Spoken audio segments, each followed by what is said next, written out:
with the Spurs foul. Should Miami go for the three right away? Just attack the basket. James catches, puts up a three. Won't go. Rebound Bosh. Back out to Allen. His three-pointer. Bang! Tie game with 5 seconds remaining.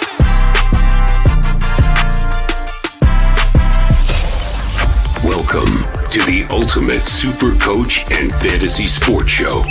You are now listening to the Insight Fantasy Sports Podcast.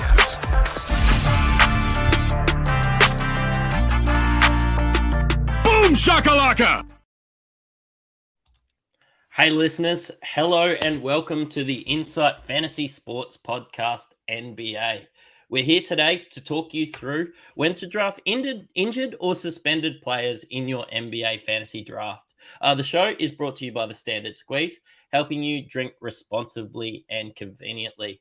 I'm the NBA Mattrix, and I'm here today with Mick Bell. Mick, how are you, mate? Mick Bell is going well, thanks, mate. How exciting! Have a look at the rebranding of the brand, mate. It looks sweet as. The G Wiz has done a fantastic job of that. And again, a shout out to the Standard Squeeze, fantastic product. I've got mine here. Rip a bunch of people. Yeah. Helping you drink responsibly. So, I suppose it's got a little reservoir in the top. Mine are always empty because I'm always drinking. But got a little reservoir in the top. You give it a squeeze, it tops it up, and you can fill up whatever you need. So you know exactly how much you've drunk. That's right. Gee, I'm excited to get into some NBA today, mate. Yeah, I love it. Like it's been 3-4 months since the NBA Finals finished. Or not even that long, actually, and I'm craving for it to start again. Summer League was good to watch. We got to see some nice rookies who will come up in podcasts later down the track, closer to draft day. But today, we're talking about suspended or injured players that have come back. Who have you got in mind? Yeah. I suppose to start, we're just going to set a bit of a platform with some of the players that were injured and or suspended to start the season last year, and some of the variations in like the decisions you made during your draft. The two that stand out for me are Chris Middleton and Jaren Jackson Jr. Obviously at very opposite ends of the spectrum. And I think the biggest thing that you can take out of this is one was taken in and around that 50-55 mark, and one was taken in and around that 106 to 130 was the consensus between Yahoo and ESPN leagues. Right. Did you have any of these guys last year? No, I didn't. No. But when we're talking about injured players, which will come up later on in the podcast, I drafted luckily, I guess you could say. And I had Jamal Murray, who was coming back from an ACL, started slow, didn't trade him off, held on to him, and he come good towards the back end of the year. But also Lauri Markkanen. He was on the back burner with the Cavs, didn't do much, got traded to Utah Jazz, became their soul or their focus of their offense, and he really took off. So, yeah, when you're talking about Middleton, he's just old, isn't he? Yeah, look, he's an older bloke, and I suppose what we can pencil this down was when we were doing drafts, apparently it was only supposed to go a couple weeks into the season. So everybody drafted him in and around that 55 across all formats. He ended up missing 50 games last year. That's nearly a whole fantasy season. Yeah. So in saying that, straight up in 12-team leagues, I'd be very surprised if too many, and hop in the comments if you did, but I would be extremely surprised if anyone who drafted Middleton in a competitive comp went on to win it. Just using that sort of 4th, 5th pick on Chris Middleton, even if you thought that you were getting him at a steal at 65, and heck, if he was sitting there, I would have taken him. But yeah, you did get unlucky. But I suppose what we can look at, like you can't predict how injured people are going to be. But much, I suppose the segue is like you took Jamal Murray and it would have been in and around that point. You took Lauri Markkanen in and around that point. So I suppose we can have a look at some of the guys that play his position. Like maybe you just needed a fill of a shooting guard, small forward. We'll have a look at some of the guys that played his position and see how it panned out. I suppose the first comparison we should lead into is Jamal Murray. He had an ADP of 68. Yeah, let us know what you think of him. Yeah, he was fantastic at the back end of the year. So he started off really slow, coming back from an ACL. They really did manage his minutes, and it was hard for me to hold on to him. Like I was in talks with people to potentially trade him off, but held on to him. And towards the back end of the year, when his usage started going up, he started hitting a lot more 3-pointers. His assist rate went up, and he became a really core part of my team. And in the 2 leagues, I had him in both leagues that I was in. And in the 12-team league I was in, I finished second. And the, 20-team league, finished third. So, and he was in both of my teams for that. Yeah, and that was probably a big attributing factor. Like when you're in and around the 60s and you're selecting somebody that's played 30 games, or selecting somebody that is, I suppose, going to play 65 games, shoot 45%, nearly 40% from three, shoot good free throws, get the odd rebound, get 6 assists, and score 20 points a game, you're pretty happy. Mm-hmm. But yeah, it did take some patience there, because I see that it took 10 or 15 games for him to sort of ramp up to anything north of 30 minutes a game. That's right. And when you're talking fantasy, that's 4 weeks with some team schedules. Yeah, and I suppose what can we learn from your situation there is maybe if you were the guys that were in talks with blokes like Mick, like you're probably ready to give up on him because he was sort of playing, I think he rolled out the start of the season and played that 25 minutes, scored 13 points, and you've just sort of starting to get closer to the panic button. So if you can see people starting to enter the panic button, he was coming back from an ACL. He missed the whole year. It was probably expected that he slowly ramped up, and I suppose we should expect that when you draft a bloke like that. And I suppose following podcasts like this, we're going to do the research for you and work out, I suppose, the re-aggravation percentages, whether they're high risk of doing it again, or whether they're going to have to go into some loan management to start. That's right. Another bloke in and around that 50, just above, was Desmond Bain. It was a bit of an upside pick, and it sort of paid off. He was a bloke that people picked up on waivers the year before. I know personally, I picked him up off waivers, even in some deep comps, like 20-team leagues that go 200 players deep. I got him off waivers, and ended up finishing up the comp winning with somebody like Desmond Bain. Last year, he was the 36th best player in the comp. Shoots 40% from three. There's really no downfalls to his game, except maybe he's a shooting guard and you're not expecting to get any blocks. Looking at him being that ADP in and around 50, and of course we're comparing him to Chris Middleton at the moment, who played 24 minutes a game, shot 40%, 30% from three, and scored 15 points. Obviously, we're bringing him up because he's, I suppose, a better player and a better option now. But definitely, have you had a bit of a thought about like where you might draft Desmond Bain next year? Yeah, I think that ADP, if it is around 50, is a bit high. Ja Morant's out for the 25 games, which in fantasy world, the equivalent to potentially 8 weeks. You've got Marcus Smart that's coming in, who'll play the point guard, who's not as good with ball in hand as what Ja is. Does this mean Desmond Bain's going to get a lot more picks set for him, a lot more scoring opportunities? Is he going to get more game time? Like, I see his shooting percentages potentially rising. They're going to try and get him good looks. He's going to get more opportunity to shoot the ball.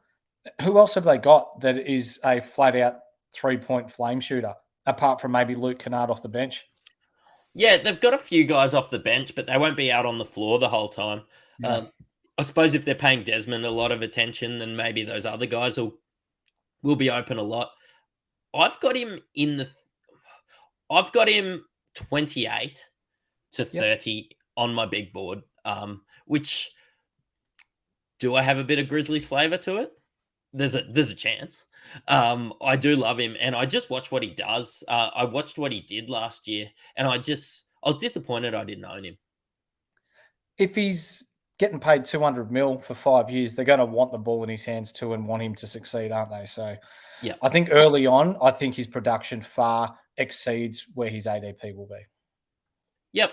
Yeah, 100%. Another guy, that we're comparing to Middleton in that sort of positional role, is Tyrese Maxey. I got drafted in around 57.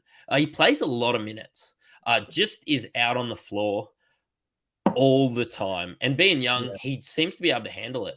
Played 60 games last year, and while he doesn't exactly stuff the stat sheet when you look at his rebounds and assists, Mm. for the amount of volume this guy shoots, 43% from three, 48% Yeah. field goal percentage, getting 20 points a game and nearly a steal.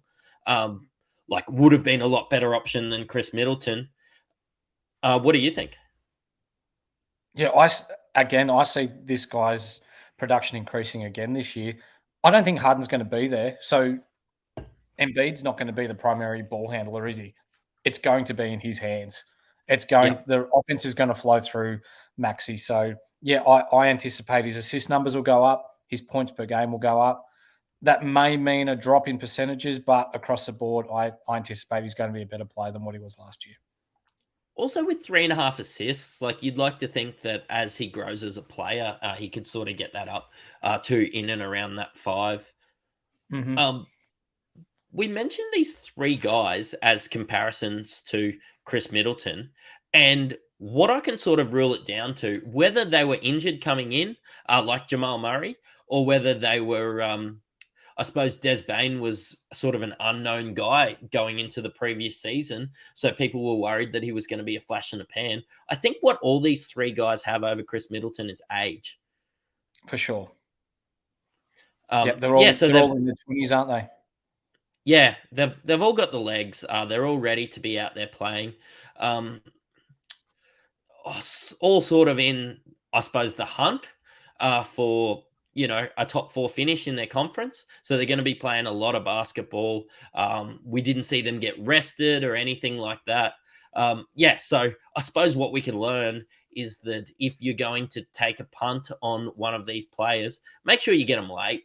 55 probably wasn't that late, because if he was healthy last year, what would he have been like?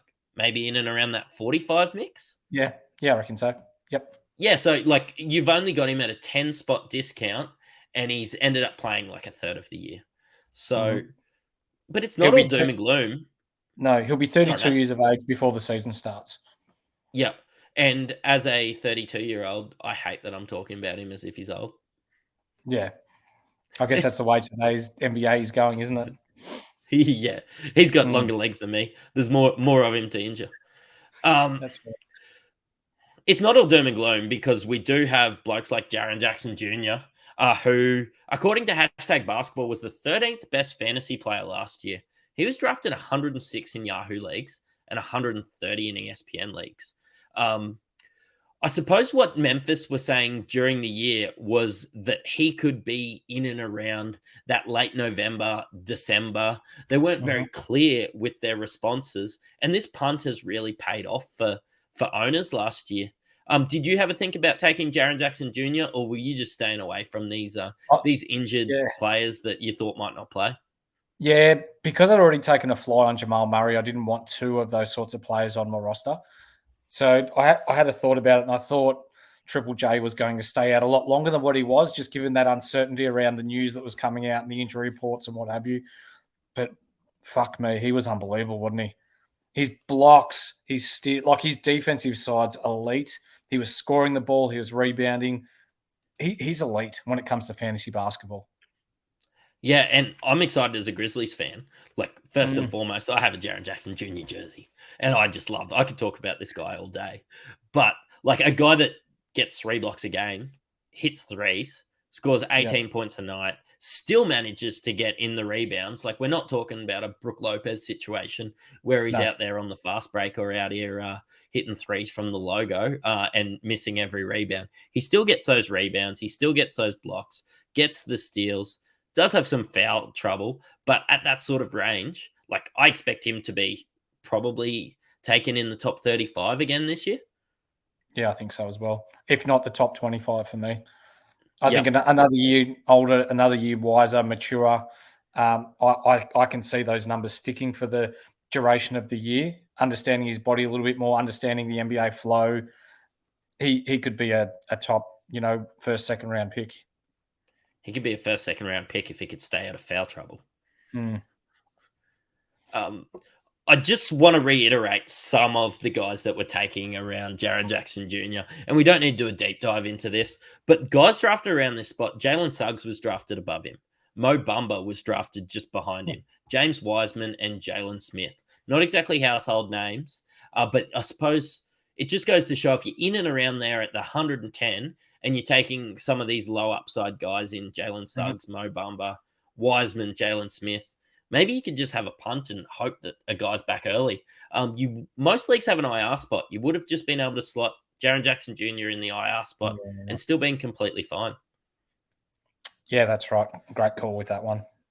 Yeah, and like speaking about IR spots, like, you know, getting Chris Middleton in that sort of 5th round and putting him in your IR spot hurts a lot more because of the talent that you're taking around him. But in and around that 120, it's completely fine. Like, what are you missing out on? Jalen Smith?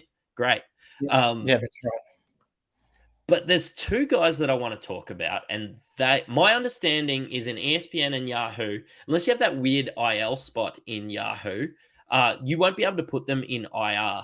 And that's Ja Morant and Miles Bridges because they are suspended and not injured. It's injury reserve, not you've been flashing your gun on Instagram reserve. Yeah. Miles Bridges, yeah, really good one. I like that you brought him up, Matty. So during That's because you told me to. Give yourself a rap, man. Yeah. So the 2021-2022 season, his rank was as high as 31. So he played 80 games that season, averaged 20 points, 7 boards, almost 4 assists, almost 1 steal, and almost 1 block at 49% field goal percentage and a usage rate of nearly 23. You've got to remember, the only other person that's really going to take the ball off him is LaMelo. I think if he shows some form in the preseason, you got to remember, he's still got 10 games to serve. So he served his 20. He's got 10 games left. So effectively, that's into your week 3 of your NBA fantasy season. If you can manage to hold him for those weeks and pick him, what's he going to be? Maybe in your 50s to 60s this year, given that he's had a year off, I'll be taking him. Mate, I hope I'm not in too many comps with you because I think that people that don't listen to regular podcasts and everything, I think he could be still there 80 to 100. Wow. I don't think immense value. If you go look at the ESPN board, they've got him deep down. Like, and I don't know, it might be like those people that go and buy shares and then they tell their financial advisor that they only want to buy in ethical products. I play NBA fantasy to win. And whether he's a shit bloke or not doesn't really affect me. I'll cop the 10 games. It might be 3 weeks. I don't think drafting him as late as I plan on drafting him is going to affect that. And if he gets taken at 60, I'm probably okay to take a Jamal Murray over Miles Bridges, or I'm probably okay to take blokes like that. But if they slide to the 80s, I'm going to be snaveling him up because I think that this is a guy that can win you your comps. Yeah, for sure. You tell me who else is going to be using the ball at Charlotte apart from LaMelo? Brandon Miller. Look, my only concern is, like, do they freeze him out? Do they not play him as much? Do they ease him into it or something along those lines? But if I'm taking him 80 to 100 in those sort of rounds, mate, I've drafted people in 80 and 100 and dropped them 2 weeks later before. Yeah. I'll do it again. Yep, gotcha. Who else you got? Ja Morant. Average draft position of 13 last year. Won't be up there again this year. Played 61 games. Some of that was from being suspended again. The guy just can't keep himself out of trouble. Look, the guy's a genuine gun. What do you think? Haha, gun. Yeah, he is. He's a fantastic basketball player, but I'm not too sure about the quality of people he hangs out with. So when you're talking about the suspension, how many games is it that he's out for, Matty? 25 games. 25 games. So when you're talking 3 games a week, that's 8 weeks into your 9th week, potentially, of a NBA fantasy season. That's half a season. Are you going to be willing to spend a top first, second round pick on someone that's missing half the season. I'm not. And then I start to think about at what point do you take him? Like, look, like a lot of people are just going to look at him and think he's out for just under a third of the season, which I suppose worries me and doesn't. I think if he gets taken at 25, then there's a bloke that I want that slides. But what round would you consider him? Fourth. I still think that's a little too early. Yeah, I need, like, obviously in your leagues to win them. I'm not about to blow my first 3 picks on someone that's not going to play half a season. So, yeah, at the absolute earliest, it'll be 4th round for me. So I'm more okay with blowing that pick on someone that I can at least slot into IR and just pick someone off waivers and actually get a fill. I think he's just going to be holding a dead spot. So I think if you take him in the 4th round, you need to be considering that maybe you're going to lose the first 6 of your 8 matchups. And you've got to be really confident in your ability to crawl yourself back from that. I'm worried that realistically, if you draft him too high, you won't be playing playoffs in fantasy basketball. But for devil's advocate, if I was to take him, because I'm not worried about him coming back injured or anything. I think when he comes back, he's going to be good to go. He's got the keys to the city in Memphis. Marcus Smart's going to go over to the 2. Desmond Bain's going to go over to the 3. And he's just going to absolutely explode as a basketball player. He's the poster boy. I would reach and take Marcus Smart early.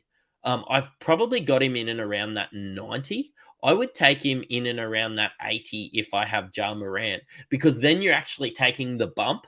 You're taking the extra points that Marcus Smart's going to get while Ja Morant's out. And then when Ja Morant comes in, like, Marcus Smart is still your best defender. He's still going to be out there on the floor. He's a hybrid combo guard anyway. What do you think of that? Yeah, I love that. We were speaking earlier, and I've spoken the last couple of weeks to a few lads about Marcus Smart, and I think he's really undervalued at the moment, given that when Ja's not there, he'll probably be the primary ball handler as well. When Ja comes back, he's still going to be at the 2, defending the other team's best player, more than likely. He's good for steals. He's good defensively. He's a bit of a streaky shooter, but he's going to give you what you want. So I think if you can get him at 90s, you're doing really well. Yeah, 100%. So I'm more thinking of taking Ja Morant in and around the 6th round. I don't think that he will be there, which I'm okay with, because I'm not willing to waste a 4th round pick on somebody when some of the guys that I've got in and around there, I think, has the potential to be not quite as good as Ja Morant, but I'm going to get 8 weeks of them. I'm hoping that whoever takes Ja Morant, I'm not going to see in the finals anyway. That's a good call.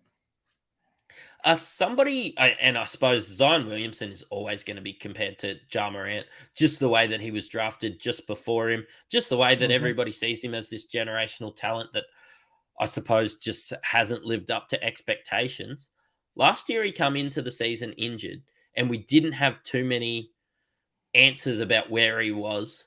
And he was drafted 29 on ESPN and 30 average, 29 and 36 on Yahoo.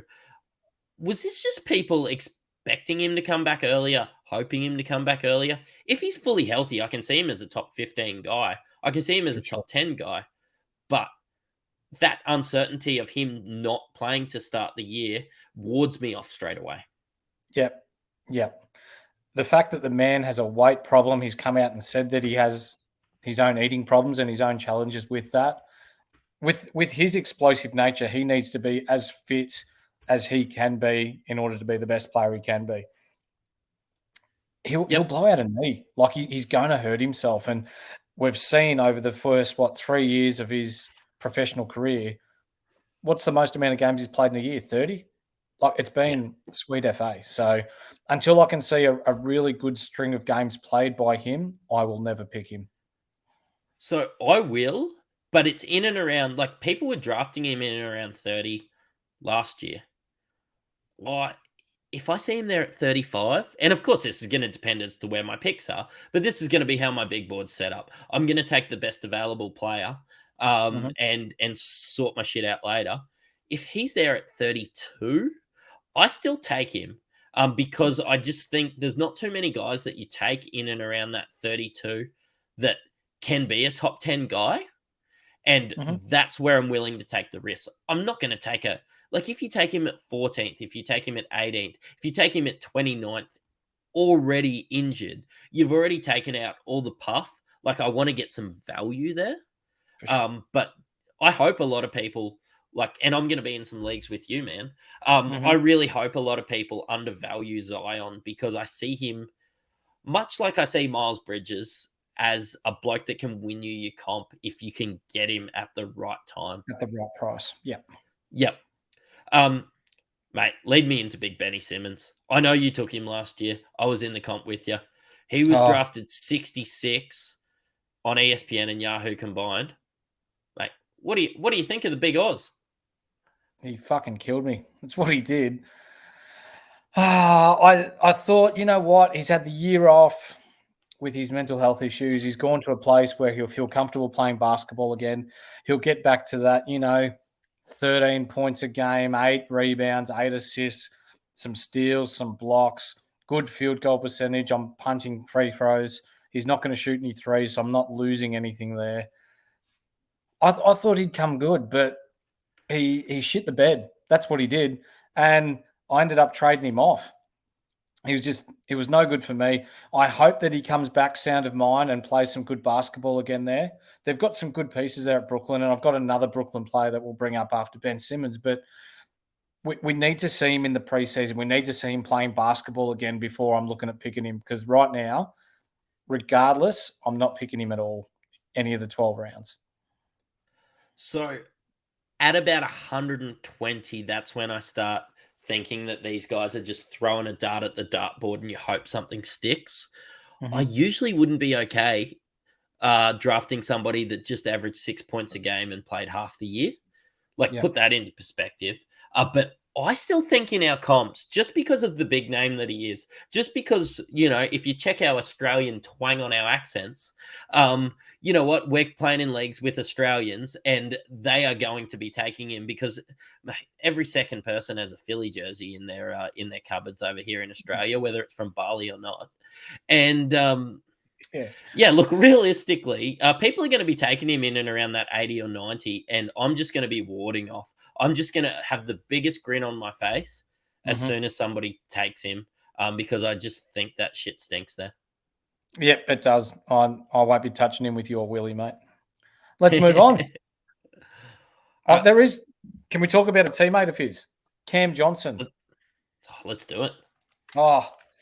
He's only 27 still. It feels like he's been in the NBA for a long time, but when you're talking about last year, when he went to Brooklyn, he had an overall rank of 54, the 54th best while he was playing, when we're talking about statistics for the league. So he averaged nearly 16 points, 2.5 threes per game, 4.5 rebounds, 2 assists, 1.3 steals, and 0.4 blocks, 47% field goal percentage. There's some really nice numbers coming in. He was underdone. You got to remember he played 6 games at Phoenix. He was hurt for an extended amount of time, came back for, I think it was like a week, and then he got traded to Brooklyn and then went bang with Mikal Bridges there, or Mikal Bridges. Those two formed a really nice tandem there. And I feel this year, I'm not sure what his ADP was last year, but I see there's some real value there in Cam Johnson this year. And his ADP was in and around 130. And I wonder if people that don't listen to our podcast, look, if you don't listen to our podcast and you've started to, and you're starting to listen to NBA podcasts, I think they'll be talking about Cam Johnson. But I think if you can get him in and around that 120, 130, that's exactly the sort of dart throw that you want. Somebody that's been there, somebody that's shown that he could play good basketball, and just the season hampered by injury. So let me put it to you then, Matty. If you've got Cam Johnson and Ben Simmons on the board and it's your pick, late rounds, who are you picking? Cam Johnson. 100%. Yeah, I think I would. And I think Ben Simmons is going to be off the board by the time I take Cam Johnson. I took him last year. Yeah, nice. Did you hold him all year? No, I ended up having to drop into IR after he got a Of little course. bit too injured. Didn't have the space to get him back in, or wasn't quick enough. We're in some pretty cluey comps. So, yeah, lead us Yeah, into for your sure. next guy, man.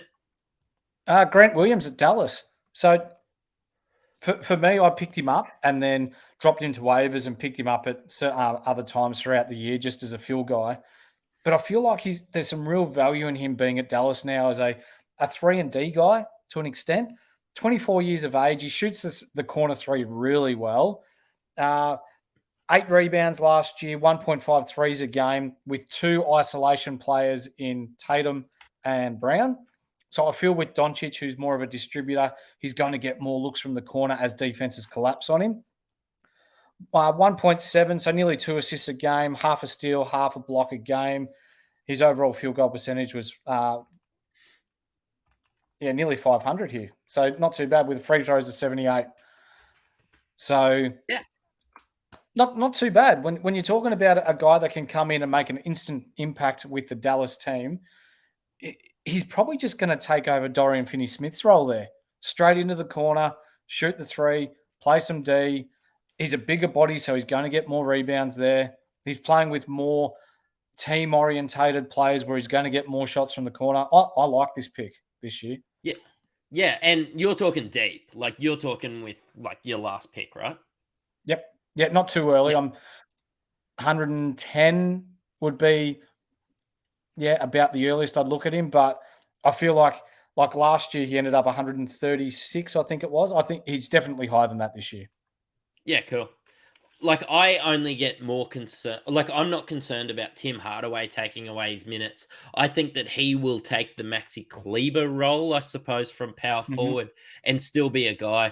I suppose it's just the development of guys like Josh Green and, that could sort of take those minutes. But I think he still slops into the power forward role even when Josh Green comes in. I think he can sort of play starting power forward, backup small forward as that sort of hybrid role.